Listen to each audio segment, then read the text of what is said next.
Welcome everybody to the Cast from the Coast. My name is Adam Miles and I'm joined as always by Josh Lambert, Aaron Peerless, and Tim Johnson. What are we talking about tonight? We are talking about a movie that I'm surprised we haven't talked about on this channel yet. One of my favorite horror comedy vampire movies, What We Do in the Shadows. Stay tuned.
Tim, give us the synopsis.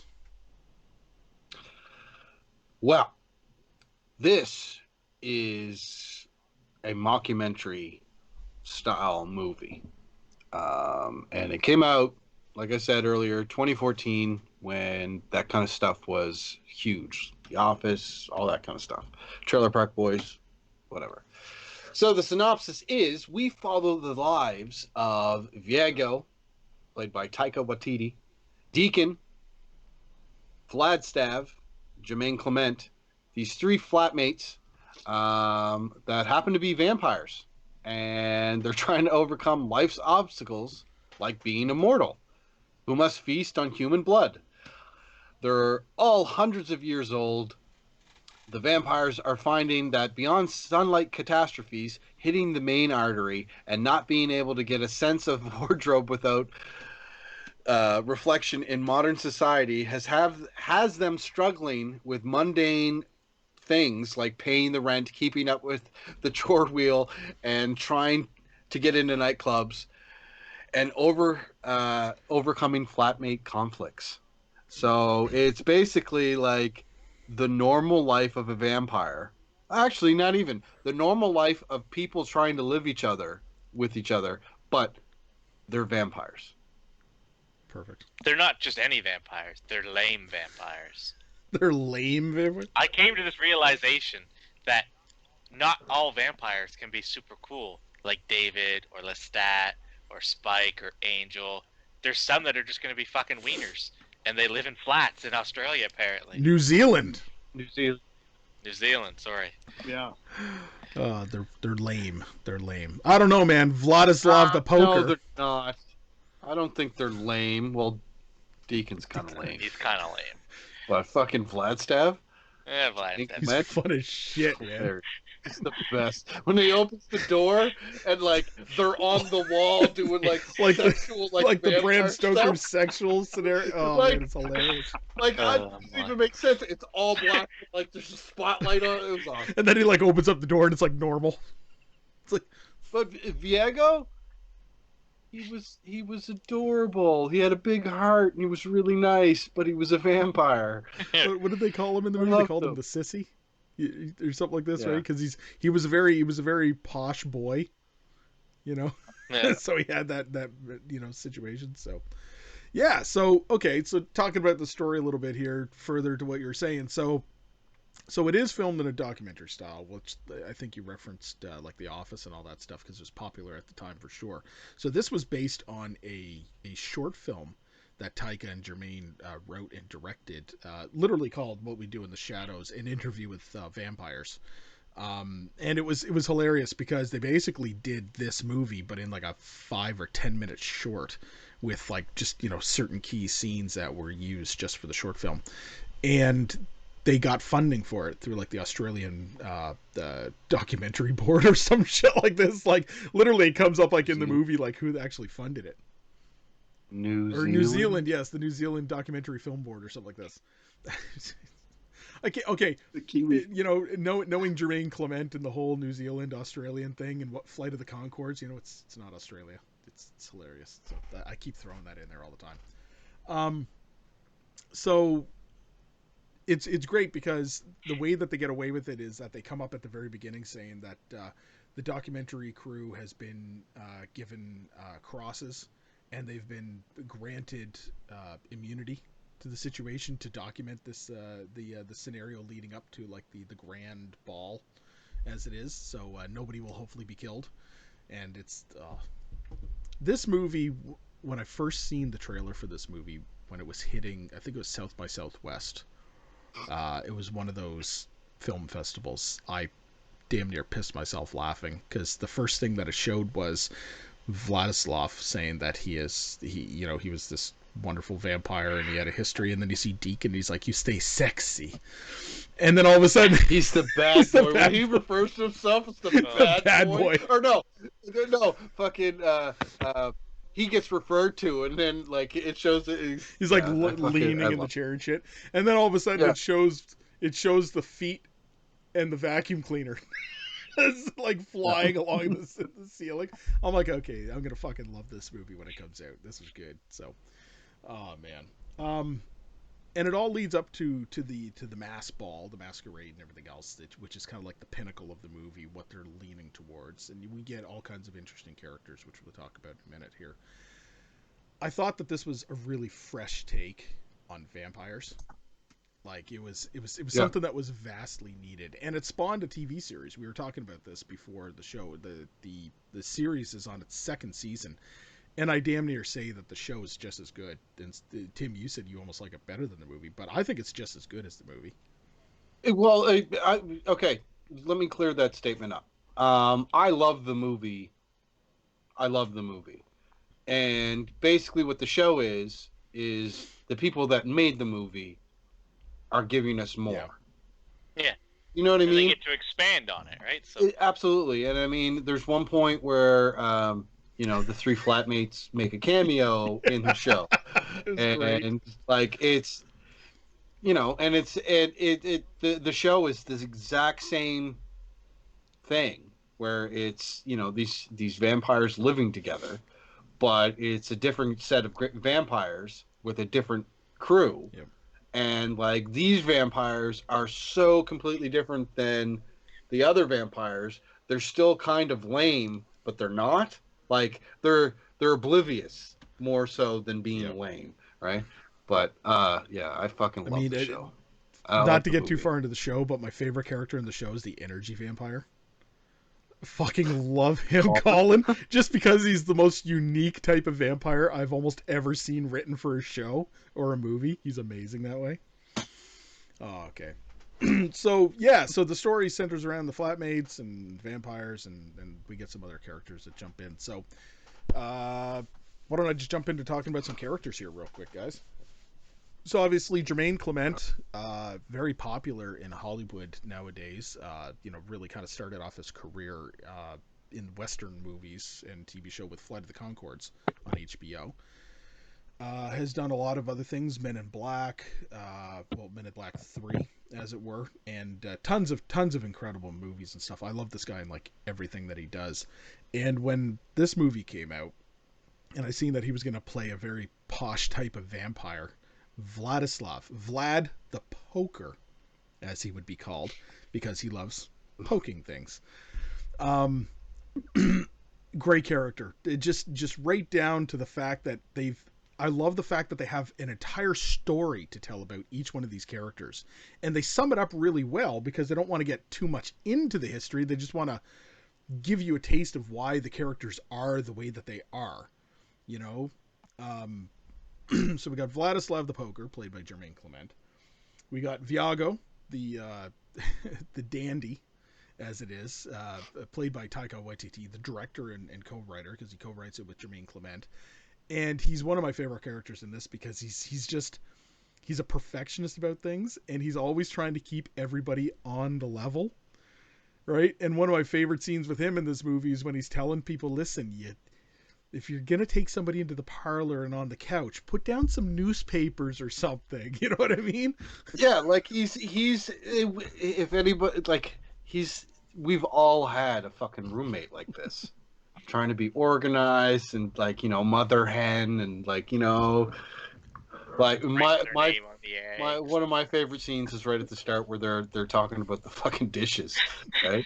And like fucking deacons, we're vampires. Like, Fuck. And he's like, and he's got the I haven't wheel. done the dishes for 500 years. yeah. Oh man, and they always get into it, and it's just hilarious. So we have Taika Waititi once again, Viago, Johnny Brew as Deacon. So Deacon's the bad boy, as we talk about. So the best part about him is that he thinks that he's like this sexual man, like this overly, incredibly, sexual man that everybody must want a piece of, and he puts that right out there. He's like, the one thing about being a vampire is that you stay sexy, and he like gesturing to himself laid out in the fucking chair. it's hilarious. Oh man, but he also has an I don't give a shit attitude, and he's the flatmate that lives in the closet, which is fucking funny as hell too, because he's just always strung upside down in a little closet. All right. We also have Peter. Yeah, Peter.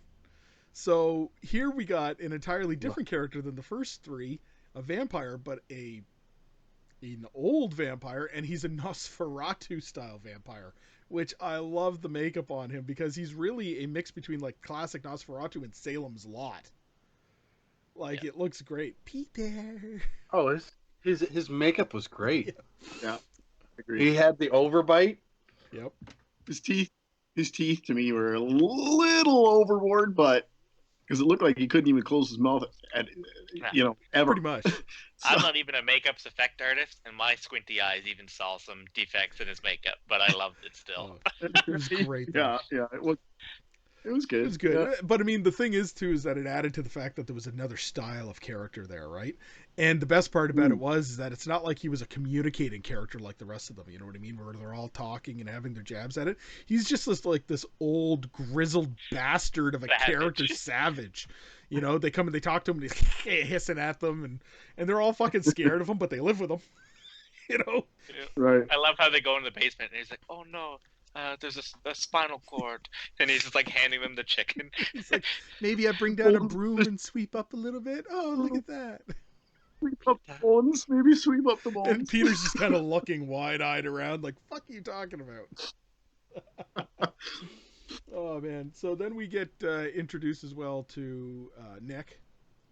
So Nick is a character that becomes a vampire, in the movie, and basically is kind of like the newcomer. He doesn't live in the flat with them, but they're teaching him some of the ways, and he's Mr. Party guy, so he's the rebel type of character, and he's just living the nightlife, telling people that he's a vampire because he's trying to enjoy the life, which leads to a couple of scenarios in the movie which were dastardly but fun all at the same time. It was good.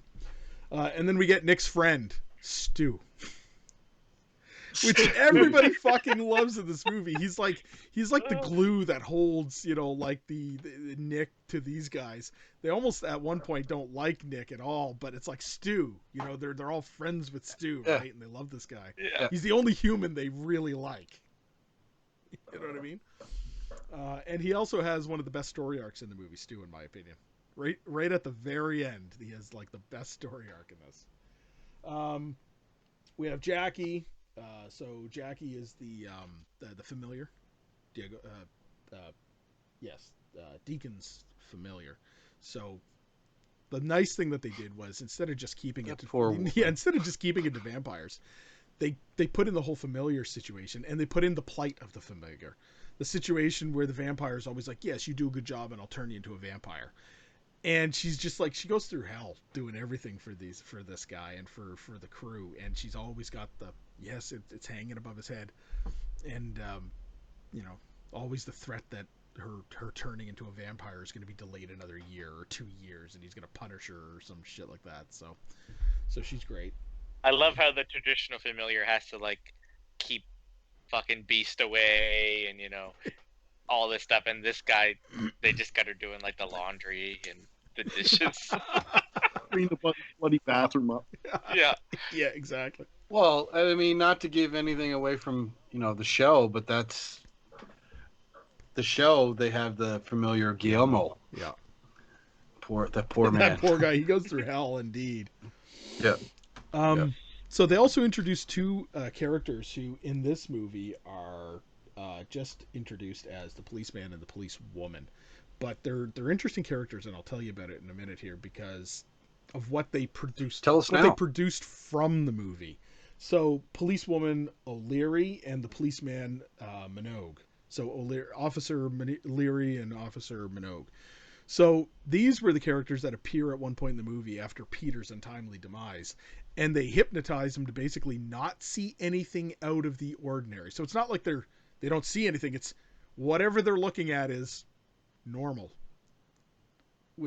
What's funny is their names are their real names. Yeah. So. Awesome. Yeah, and the thing is though is that they had announced that they were going to do a What We Do in the Shadows TV show.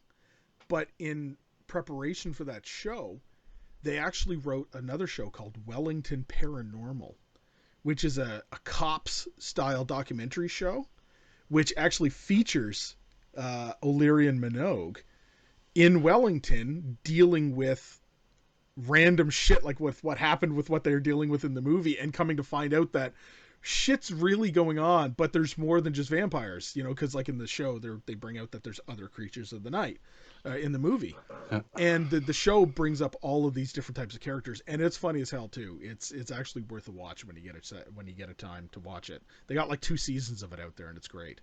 And it's like written by like Jermaine Clement and Taika Waititi and them too. So the officers, I mean, and you got a bunch of other characters in here. What's another good one that we took? Oh, Josephine. Did you really have a problem with thinking of like a great memorable character? No, I'm just trying to think of other characters to bring out in here. All right, talk about Josephine. All right, fine. So, Josephine, she's an interesting character from the movie here. I don't really know. I mean, she comes into scene to bring along another of the whole vampire lore, because there's the whole they want to feast on virgins, they want to feast on the energy of people and everything else, and they kind of best line. Say it, Adam. Say it. It's the best line. This is how we sold the other two on watching this fucking movie. The sandwich. Yes, the sandwich. The sandwich. The line. sandwich. So it's like, they're asking them why do you guys, prefer virgins when you're feeding? And he's like, well, imagine, you want a ham sandwich. Wouldn't you enjoy it a lot more knowing that nobody's fucked it first? And it's true. It's fantastically funny the way that they write this shit. But Josephine gets introduced as one of the potential victims, which also plays into one of Tim's favorite scenes in the entire movie, because they start to do the whole Lost Boys scenario where they're like, making them see stuff. It's like, how's your Spaghetti. How's your Spaghetti. Spaghetti? And it's like fucking Spaghetti. worms on the plate and shit. And it's like, oh, look at that. But they're not like freaked out. It's like, oh, worms. How are the worms? Oh man, fuck. It's great. And they get into the whole, chasing down the victims, and it's fucking hilarious the way that they introduce these characters this way. Pauline. So we also have Pauline, who we're not introduced to her as Pauline by any means. We're actually introduced to her as the Beast. So throughout the entire movie, there's a running gag about the fact that Vladislav got into a fight with, and basically it's like Nemesis character that they just refer to as the Beast. The only time he's ever really truly lost is to the Beast. And the whole movie you're thinking about this character. What the hell is this character? And then at the very end you come to find out it's his ex. And they just basically lover spat and quarrels, and they used to fight, and literally she beat the shit out of him. And it's just hilarious, dealing with this. We also have a couple of characters, well, a handful of characters are all introduced at once. One of them is played by Rhys Darby, one of my Oh my favorite New God. Zealand actors. And they play werewolves, so they introduce werewolves into the movie as well. And he's fantastic because as the guys are like, hey, fucking jog off, y'all, and he's like, what are we? Hey. What are we? We're werewolves, not swearwolves. Swearwolf. Fuck. Oh, He's man. such a great character actor, and just when he delivers these lines, he's like the fucking, the house mom. You know what I mean? Like he's trying to keep everybody in I line. love how they all had like fucking like tracksuits on and shit, and like they're walking around and like like later One on in guy's the movie. wearing jeans, and they're like, "You're gonna ruin those pants." Like, you're fucking lost. You're gonna lose those jeans, man. They're all in the woods and getting ready for the transformation. They're all taking the shit out. Oh man, it just gets great. It gets great. So yeah, so characters, lots of great memorable characters in this movie, and it keeps the storyline fresh, which is great because the flatmates alone are fantastic. But then it starts to expand on the world a little bit at a time, and you start to see that there's way more out there, and the characters just keep evolving, and they're great. So I think there's two other actors that you missed. who am I missing here? Well, figuratively, I guess. One would be the actual set in the flat. That looks absolutely fantastic. I consider that a big time character. Consider the flat itself a character. It's It's fantastic. dynamic. It adds that feel to it, right? And the other one is the costuming. Costuming in it is brilliant. Yeah, absolutely. Yeah. For a movie that literally did not have a large budget by any means, they pulled off an amazing set structure, look, feel, and just everything about this movie is just on point for me. It's on point. Yeah. It's What do you on eat? what? Fucking On point. French What's fries? it On point. Nice. Nice. All right. Next, Aaron, talk to us about the special effects in this movie. Well, initially when I first cranked this thing on, I had no idea what I was getting myself into. I'm like, what the hell has Adam got me watching here? This is insane. And I hadn't seen this, so I feel bad that I hadn't seen it because this is actually pretty funny. So I sat down, started watching this thing, and found myself laughing. I think I even sent you a text saying, "This is actually pretty good." Initially, when we meet Peter, I liked his makeup. Thought it was great, and I got the same vibes, Nosferatu kind of vibes from that character. They cast him perfectly because he had the look, and it didn't look like they had to add too much to him to give him that Nosferatu, the 800 and some year old or however old he was.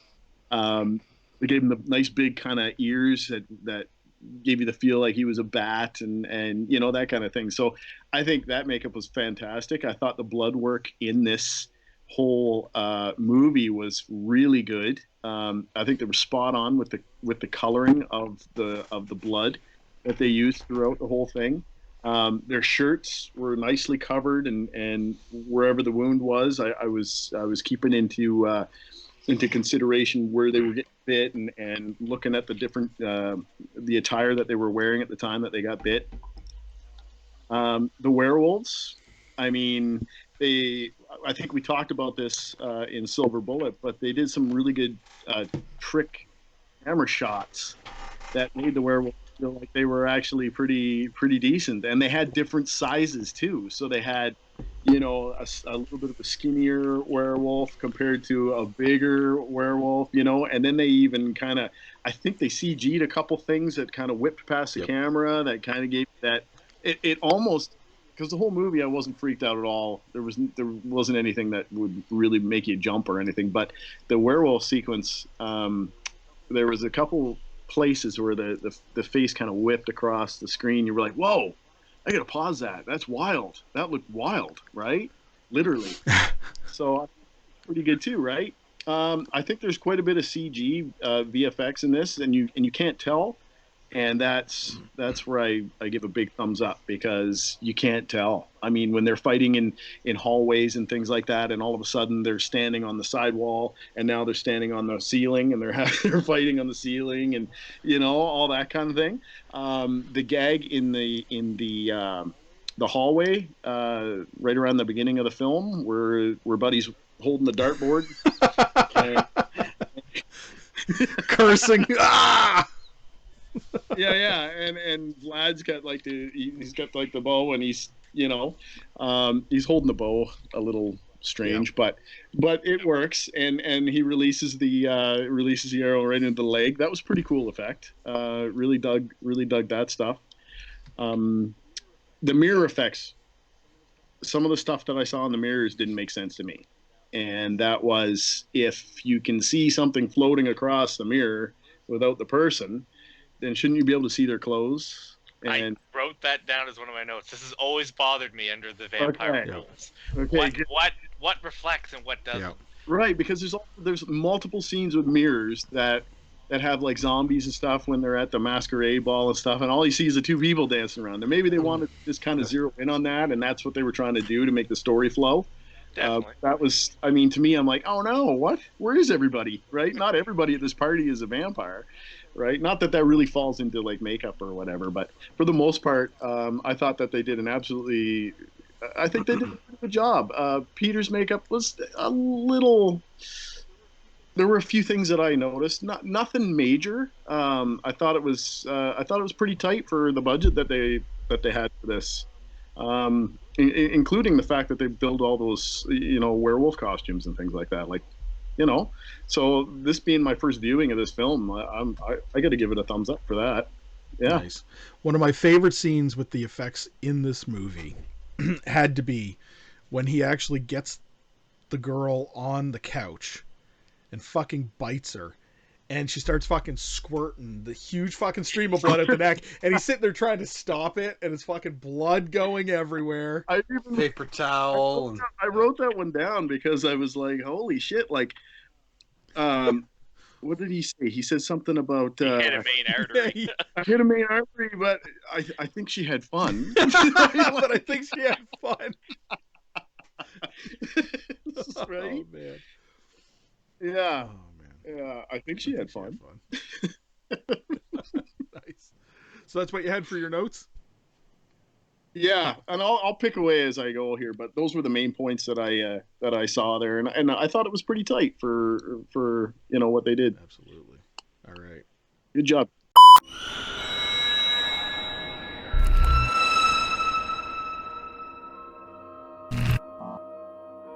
Hello everybody, I am Fabio Frizzi and you are listening to Daycast from the Coast.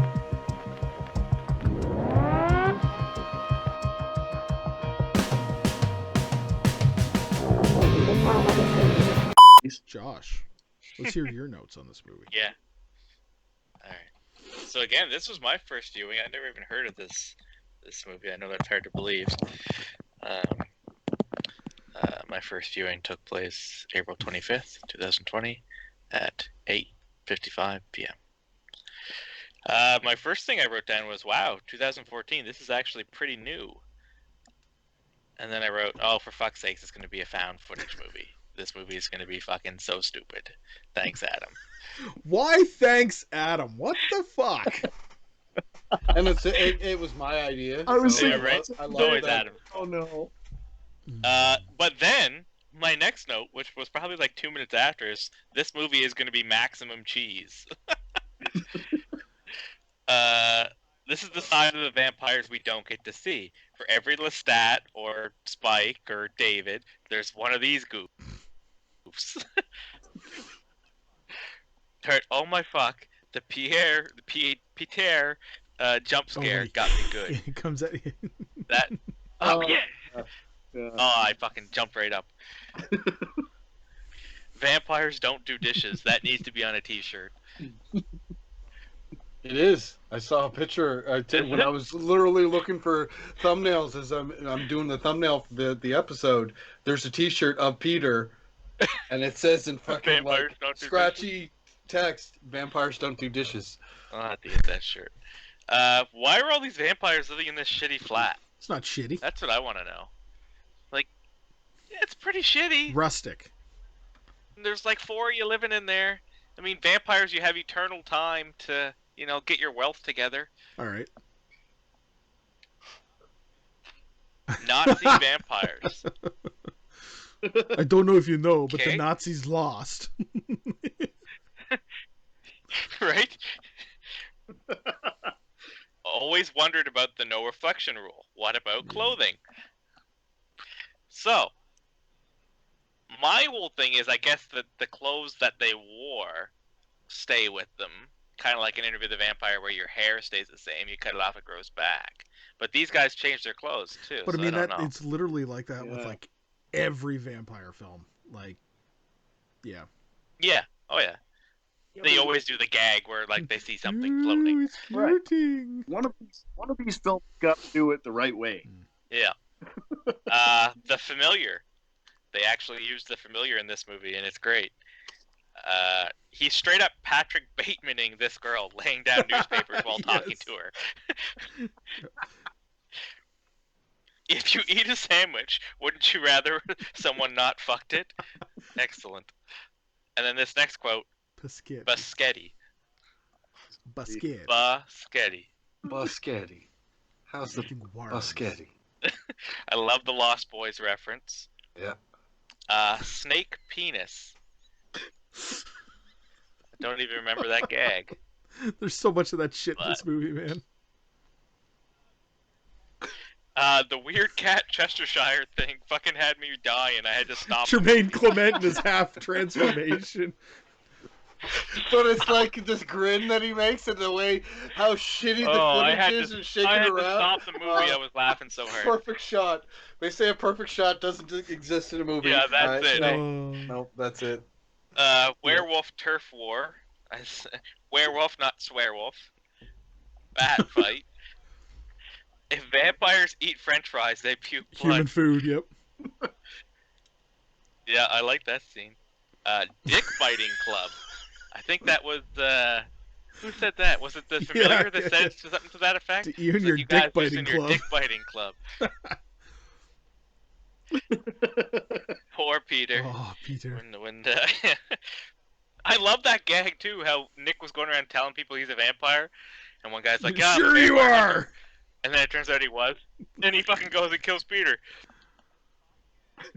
This cop gag is hysterical. O'Leary and Minogue.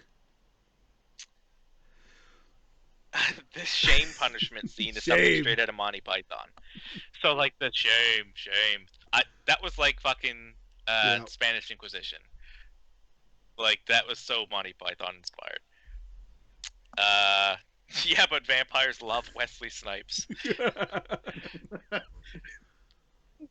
I wrote, this black ball is a straight up monster mash. ...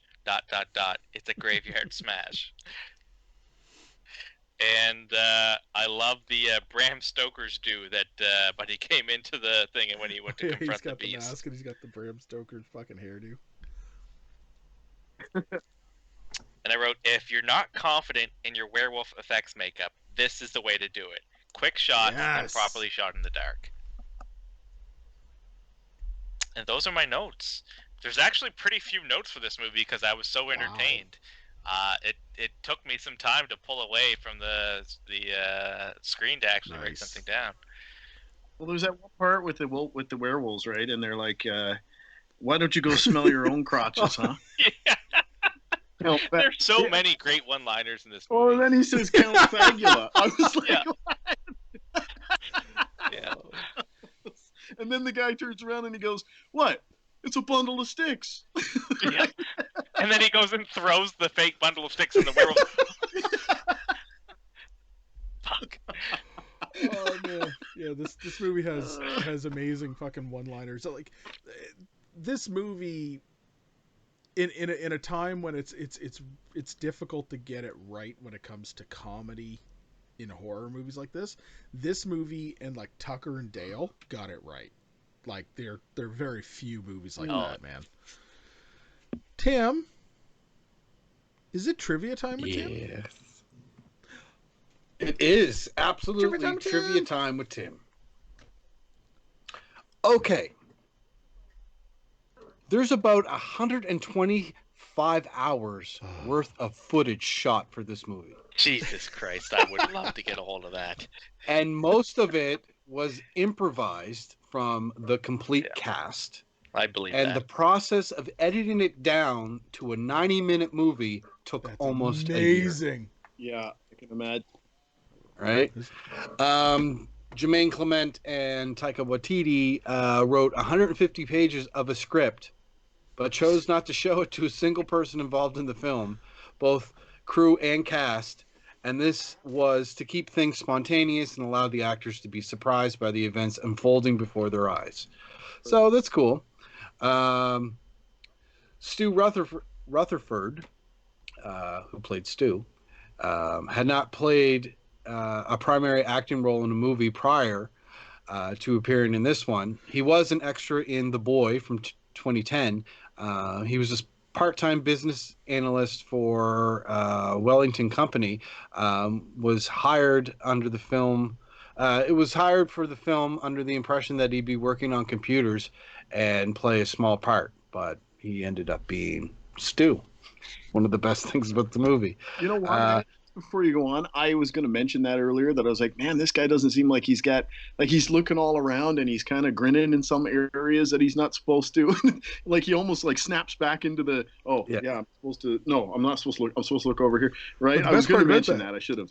Because he doesn't belong. That's great. It does. It plays and into the especially character. because the movie's filmed as a documentary style. So it's not like he's supposed to be acting. It actually works great. Yeah. Yeah, it does. Taika Waititi based his performance on his mother. And, of course, Jermaine Clement based his on Gary Oldman's Dracula.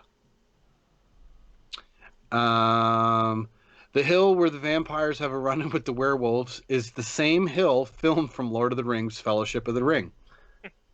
Where the ring wraith was coming over and they were underneath. Oh, yeah. Same hill. Wow.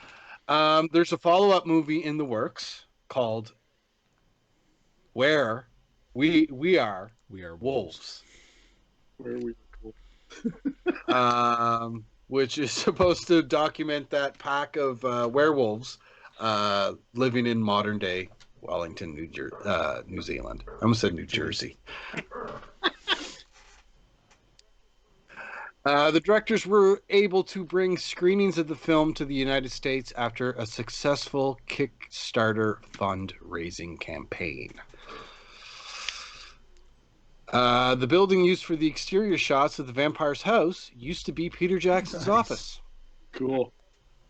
Did he have any other influence in this, Peter Jackson? Like, do we know? I know that he is friendly with both Taika and Jermaine. Because fucking, what's his name from Flight of the Conchords was in Lord of the Rings and The Hobbit. Right. I had a feeling that he was, I'm assuming. I don't know if he was a producer. I don't think so. But it might have been just somebody that they went and was like, they're probably friends. Yeah, from a small little island like that. I shouldn't say small. It's not really that small. Small, I guess, compared to the body of water around it. Yeah. The bars and nightclubs the vampires visit are actual bars in Wellington's entertainment district based around Courtney Place. Vlad refers to himself as Vlad the Poker, played on the infamous Vlad the Impaler. Which I thought was hilarious. It took a total of 9 years to film to screen, for this movie to be made. And then all of a sudden, they got spin-offs and a fucking TV show, and wow. This was whenever you do a project like that where it's mostly going to be improv, it's going to take forever to weed through all the stuff because there's just so much gold. Yeah. And especially like when you got like funny people that are able to do And they all play off improv each like other, that. right? Yeah. Yeah. This was one of the most heavily pirated films of 2014. Wow. What? Seriously? Everybody was stoked for it. Not available in Maybe. America, I guess. Despite being inspired by Bram Stoker's classic novel Dracula, Jermaine Clement has never read the book. Funny. They lost a charred polystyrene skeleton / body during the shoot after throwing it in the harbor for a funeral scene, a scene that didn't end up in the film, and not realizing it was drifting away. Taika Waititi commented the situation saying, "It was quite realistic looking, so we had to put a press release out saying that if anybody finds this charred body washed up in the beach, don't be alarmed. It's just a prop." That's awesome. And the last one that I got is while the vampires discuss stew at the Unholy Masquerade, the convenience store cashier, whom Nick earlier reveals himself to be a vampire, appears briefly in the background of the frame. So maybe he was A witch or something. Yeah. And Trivia that time with is Trivia Tim. Time with Tim. Excellent. I feel like we gotta get like a jingle and like And sit and Trivia I'll Time just hit with the Tim! button. Trivia time with Tim. like old 80s like guitar. I'll just have it like queued up. Trivia time with Tim. Nice. Yeah. All right, gentlemen. So lots about this movie. We're just gonna have to jump right in here and kind of spend some time talking about it because you guys, first time seeing it. Me and Tim have seen it a million times each. So I'm going to start off on my side here. I'm going to give my final thoughts and, take a little bit of extra time if you guys need to kind of really pour out what you feel about this movie, because it's one thing to talk in general about what we've seen, but it's another thing to really kind of relay how you feel about the movie. So this movie, for me, when I started seeing the original trailers for it and the information and the behind the scenes started popping out, I got stupid excited for it because I love Jermaine Clement. I love Taika Waititi. Their filmmaking brand and the way that they produce their movies, I love it all. And every time that these guys are putting something out, I'm there to see it. Especially like me and Tim went to go see with the kids Thor Ragnarok when it came out. And I mean, that was Taika Waititi all over it, right? And you got to give the guy some good respect here. What is there not to love about a horror dark comedy about a bunch of flat-made vampires who, on the outside, you think they're going to be regal and awesome vampires, and they just turn out to be fucking lame idiots for the most part. And it's just it just adds itself to such a realistic point of view of how things would actually be, in my opinion. Now, I'm scarred from that situation because I keep thinking to myself, the whole sexy Lestat vampire thing. No, that fucking shit doesn't exist. You know what I mean? If vampires really were alive, they'd be dealing with the same fucking problems that you and I would have nowadays. And this movie cements that for me. You can't convince me otherwise at this point. Except for COVID. That's right. They'd be thriving. Yeah, exactly. The movie's amazingly acted, and it really goes to heart with the fact that it is a majority, ad-libbed movie. It's got a lot of talent and heart to that, and I love hearing about that. I can't stress how good this movie is, and I've recommended it so many times to so many different people. And every time that I've recommended it, people walk away from it going, "You're fucking right, that was fun. Like, when can I see some more of that shit?" So I always then point them to Wellington Paranormal and the TV show, which is on its second season now. So this is a movie that I 100% put out there all the time when you just need even a pick-me-up laugh. It's got all the right elements to it. This movie is an R for me. I put this movie, plain and simple, rated R, recommended. Thank you very much. Josh! Okay. This way. Josh. Yeah. I really like this movie. I went in with no expectations, other than I knew that someone was going to talk about fucking a sandwich. I honestly love this genre. So, like, Borat, fucking The Office, Trailer Park Boys, this mockumentary style film. The whole time I was just waiting. I was like, this could easily be a Sacha Baron Cohen movie, and it didn't disappoint. The humor was on point. The effects were great. You had blood spewing out when they hit the artery. You have blood spewing out when somebody eats the French fries, and it's literally coming out like a hose. Again, it's this weird. Is it horror? Is it comedy? It's somewhere in the middle. It's not quite slapstick like some of the other horror comedies out there, but it is very entertaining. I will definitely recommend this film to go watch. It has me very interested. I'm going to look into the series and the spin-offs. The show. You're in for a treat, bud. Yeah. Like I said, I love stuff like this where you just get really funny people together and they work off each other, and the majority of it is improv. It results in some amazing footage, and the fact that there's like 500 hours somewhere sitting on a hard drive doesn't surprise me. I hope it gets released someday on a fucking Blu-ray. But yeah, they could probably make another movie. They probably could. Probably. They could make a couple. Yeah, absolutely. Yeah. 125 hours? Yeah. And it's out there. It's out there, which is great. So yeah, I'd love to see some of that footage released too. Aaron. There's one other thing that I left out earlier about the, I guess it kind of falls into the effects, kind of visual part of it. And that would be like the wire effects that were in this film.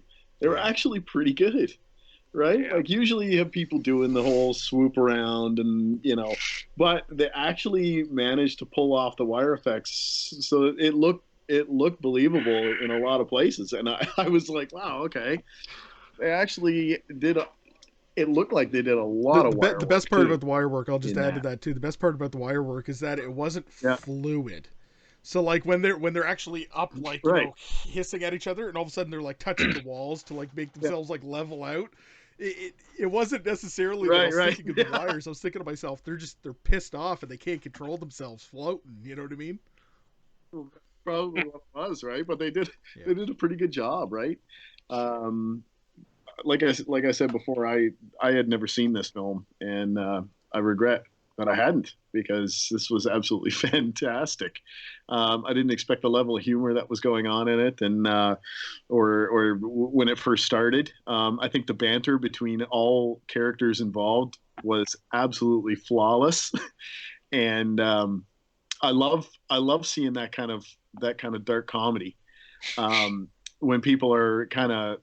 I've been to theater performances where people have dropped lines and things like that, but a good actor will always pick up and make up for it. As long as you get your first few words and the last few words of your lines, then you won't screw anybody up, hopefully, right? So I think there was a lot of ad lib. I think Stu was absolutely hilarious in this. I loved the fact that I had a couple of notes here. Stu kills a vampire with the spear, and was it Deacon? Somebody looks at him and says, "We should probably go, Stu." Right? You think? Right? You're at a masquerade ball with zombies and monsters and werewolves and everything all around, and you're the only human in there, right? And then somebody, what is it? His ex, the Beast, looks over, or is it somebody else that looks over at Vlad and asks, "Is that fur?" Oh, it was one of the werewolves, right? Is that fur? Yeah. Right? It's like he's like looking at his, like it's. The werewolves were very hippie, right? Kind of like vegetarian style. Yeah. But they're werewolves, which is really weird. Yeah. So I think if they did a spin-off with the werewolves, I think it would be absolutely fantastic, right? I'm going to give this thing an R myself. I totally enjoyed the whole ride all the way through, and scrutinizing like the makeup and everything. I thought it was I didn't think they went overboard. I thought they had really cool blood effects. Like I said, they had really good effects makeup. There wasn't a lot of prosthetic work in it, but there still was a little bit. And I think everything that they did, maybe they took that long to make it because they couldn't afford building all this stuff all at once, right? So maybe they shot it and produced this thing over 9 years because they're like, okay, now we have money for a suit, or now we have, now let's build this. Here's some cash for building that prosthetic or building that suit. So you never know, right? And it paid off because I think this is one of those sleepers. Absolutely, it's one of those ones you got to recommend to people. Like you gotta push it and say, if you haven't seen this, friggin' watch it. Nice. Absolutely. Tim. Yeah. I love this movie. I loved it. I was kind of late to see this eventually. I kept having it be recommended, and my friend Amanda and Tyler were basically like, "You got to see this movie. It's your sense of humor. You love Flight of the Conchords. Why would you not see this movie?" And I'm a huge fan of. At that time, I was a huge fan of just Jermaine Clement, not so much Taika, because I didn't even know who he was. So I didn't see this movie until probably 2016, 2017, when it was on Netflix. And I've loved it ever since. I watch this movie every couple months. Like, if I need to laugh, because everything you guys were saying, it's funny right off the bat, and it's that kind of blend of real witty humor, but it's dry at the same time. I don't know how to explain it, but it's funny. But once they started, arguing about the dishes and having the flat meetings and, going down to feed Peter and just the whole, intimate kind of, it's a mockumentary. So you're having a real conversation with these people, really lent to, this improv storytelling, which I thought was great because it felt like you were legit following these people around and they just so happened to be vampires. Special effects were great. Like I said, Vlad's cat, I love it so much. It was that scene that sold me. Yeah. This is one of my favorite movies. Yeah, I mean, the story's pretty basic. I mean, there's nothing really to it, but it's the execution that makes this movie excel, in my opinion. And obviously, it struck a chord with, millions of other people to warrant a fucking, TV show. Strike a Concord? Yeah, it did. Struck a Concord. Yeah, and like I said, I have equal, if not more, affection towards the show, only because you get to spend more time with the characters in that. If I had to rate it, obviously I'm going to rate it an R. It's one of my favorite movies. I return to this every couple months. Yeah, it's great. Highly recommend it. Perfect. Well, that's great. So we got 4 R's for the rating for the movie tonight. It is a highly recommended movie, and once again, the consensus around the table here is that this is something that everybody needs to see. And it isn't, if you're a fan of or whatever have you. It's just, this is a movie that you just need to see. It just really is. It plays to everybody's dark sense of humor, light sense of humor. It's all in here. And well, I mean, I was gonna say, this movie made me a fan of Taika Waititi. When I went to see Thor, I love Thor. Jojo Rabbit is fucking amazing. If you guys haven't seen that yet, that's a fucking R. Jojo Rabbit, that movie's phenomenal. Yeah, all of his yeah. stuff's really good. We even laugh and joke around in the house here. We seen his movie Hunt for the Wilder People, and we sing the birthday song in the house all the fucking time. It's just hilarious. I love the sense of humor, and it's fantastic shit. So absolutely. So with that being said, I want to take a moment to thank everybody for tuning in. So 4 R's highly recommended this movie, What We Do in the Shadows. Check it out, everybody.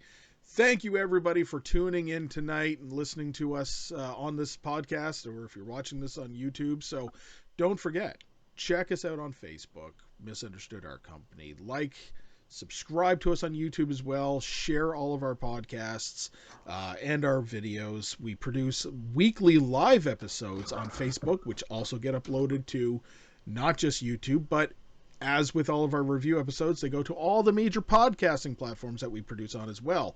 We go on Spotify, we go on iTunes, and Bless you. buddy. We go on Spotify, we go on iTunes, and we go on Google Play. And once again, we're out there all the time with that. And we got a Patreon account, by the way. So don't forget, open up your hearts and your wallets. Help us out for producing more content. And until next time, Josh.